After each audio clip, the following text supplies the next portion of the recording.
Putri yang Kubuang. Novel, Nyala Mentari. Penulis, Mande Hanifah. Episode 15. Di KBMF sudah bagian 30. Terima kasih atas bantuanmu, Ami.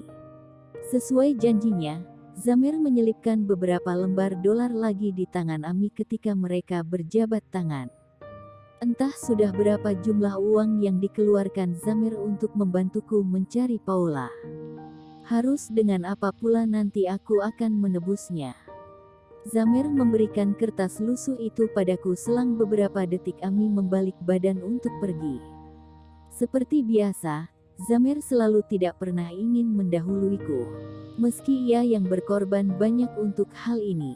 Ia ingin aku selalu menjadi orang pertama yang mengetahui segala sesuatu tentang Paula. Aku menerima kertas itu lantas membuka lipatannya. Lusuh dan sedikit kumal, begitulah kesan pertamaku pada kertas yang telah dicari Ami berjam-jam lamanya. Sedikit khawatir kemudian bermunculan di benakku.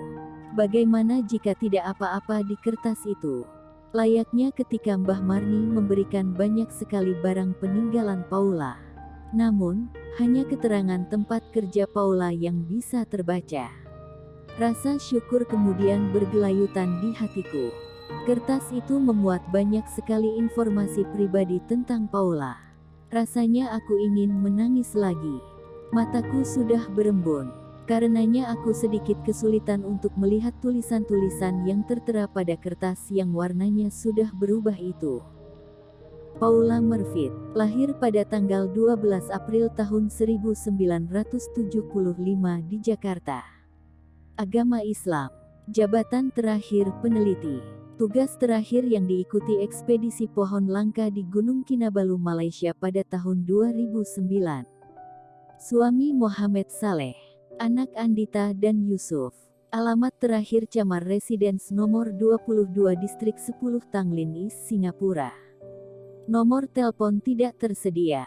Email tidak tersedia. Sebuah foto yang barangkali berukuran 3x4 cm juga tertera di sisi kiri bawah kertas. Paula muda dengan rambut ikal panjang dan senyum merekah. Ia perempuan normal, bukan penyandang albino sepertiku. Perempuan yang sering aku bayangkan ini sama sekali tidak meleset dari perkiraanku. Dia cantik, seperti perempuan yang memiliki darah campuran. Maksudku, Paula tidak terlihat seperti perempuan asli Indonesia kebanyakan.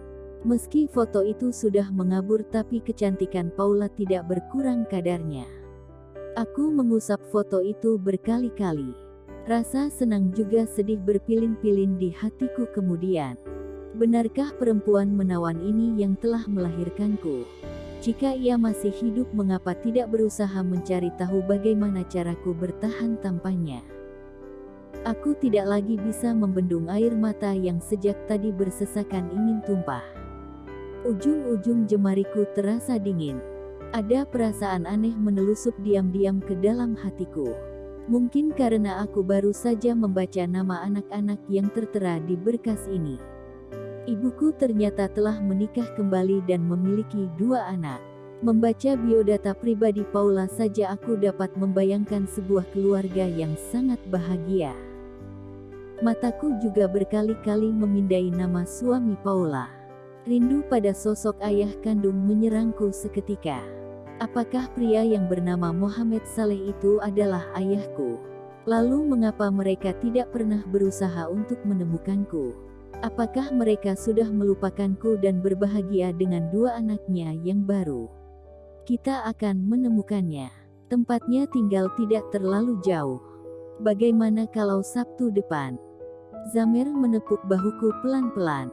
Mungkin aku sudah terlalu lama menekuni biodata Paula. Kukemasi air mata lantas melipat lagi kertas itu lalu memberikannya pada Zamir. Zamir, setelah melihat ini aku merasa kehilangan selera untuk mencarinya. Kuatur nada suara sebiasa mungkin hingga Zamir tidak perlu khawatir akan perasaanku. Aku kacau, tentu saja. Sepertinya Paula memiliki hidup yang sangat sempurna. Suami, juga sepasang anak. Bagaimana jika kedatanganku hanya merusak kebahagiaan mereka saja?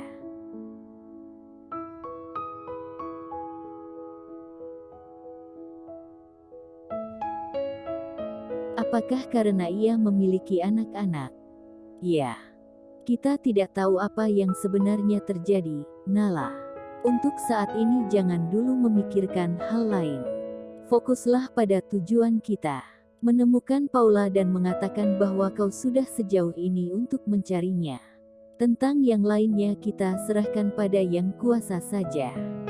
Zamer selalu bisa meredakan badai yang sedang berkecamuk di hatiku. Ia tenang dan paling mahir mengendalikan diri. Salah satu hal yang membuatnya terlihat memiliki nilai lebih di mataku. Mari kita pulang, ujarnya kemudian. Zamer belum datang, dia membuatku gelisah. Sudah lewat 30 menit dari waktu yang kami sepakati. Berkali-kali aku melirik jam tangan, berharap Zamer sampai tidak lama lagi. Aku hampir ketiduran di sofa ruang tamu ketika Zamer tiba-tiba mengetuk pintu perlahan-lahan. Catherine yang mempersilahkan dia masuk.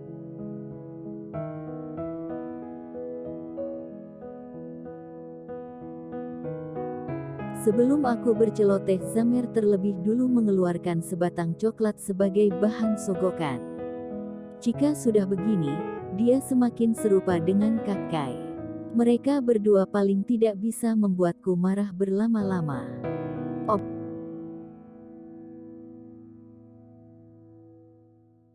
Obat kesal. Dia mengulurkan coklat itu padaku. Jantungku berdetak kencang.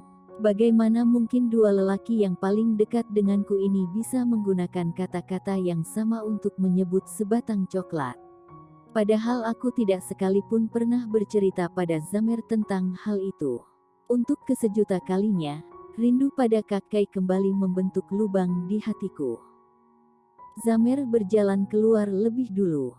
Sebuah motor matic yang terparkir di depan pagar menjadi tujuannya. Kukira kami akan berkendara menggunakan mobil sewaan seperti sebelum-sebelumnya. Ternyata aku salah.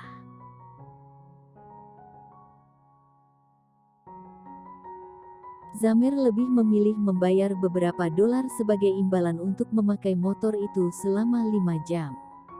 Cuaca yang sedikit mendung membuatku merasa lebih aman berkendara untuk waktu yang agak lama.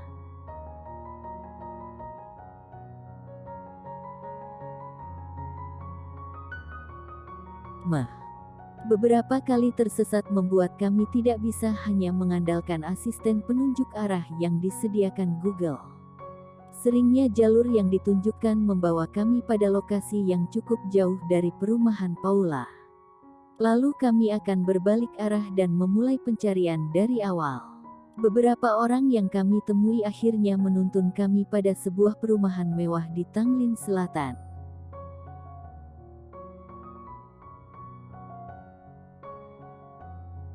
Cemara Residen terletak sedikit jauh dari pusat Tanglin. Dibangun di ketinggian, hingga kau dapat melihat panorama Singapura Timur dari sana. Mungkin jika malam tiba, lampu-lampu kota akan terlihat serupa kunang-kunang mengapung dari atas sini. Aku takjub melihat barisan rumah-rumah dan juga latar pemandangannya. Mengusung tema Eropa modern, rumah-rumah di sana memberitahu dari kelas mana asal para penghuninya. Perumahan tempat Paula bermukim bahkan jauh lebih mewah dari perumahan Louis MC Faden, di depan rumah telaga kami. Aku tidak menyangka akan menemukan ibuku di tempat ini.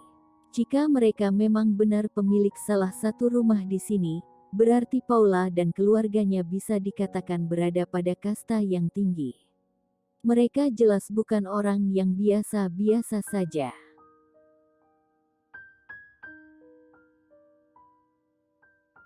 Jika mereka hidup sebaik ini, tentu mencari keberadaan seorang anak bukanlah sesuatu yang sulit.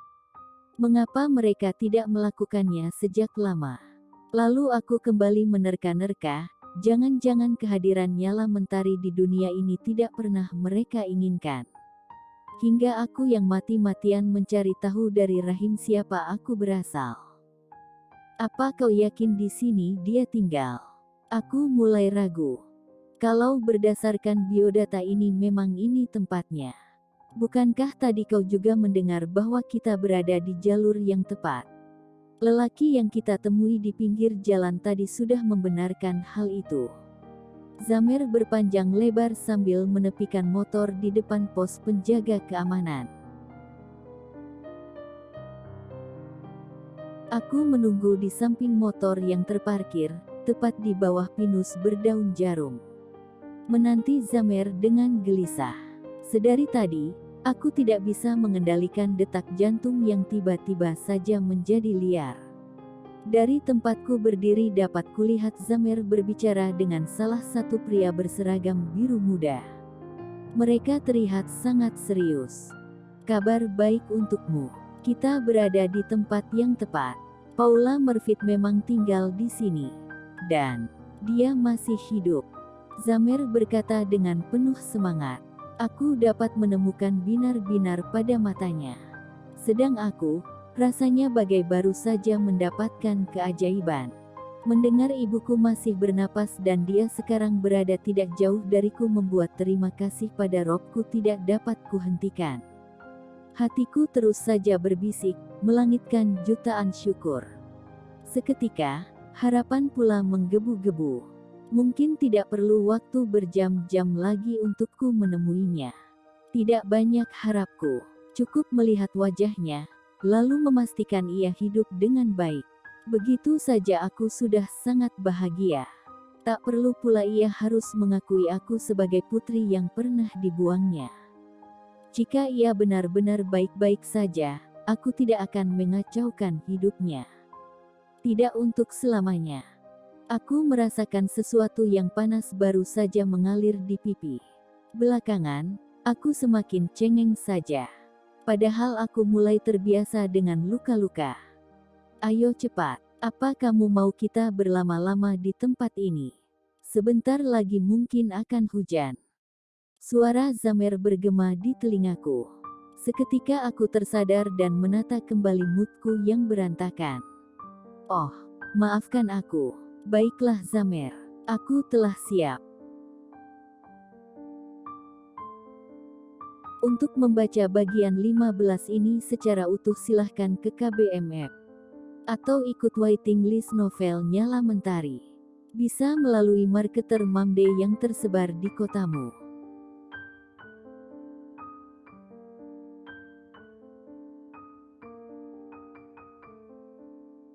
Bersambung dulu ya. Sahabat Arif Yohamar. Jangan lupa, like, komen dan subscribe channel ini. Matur nuwun.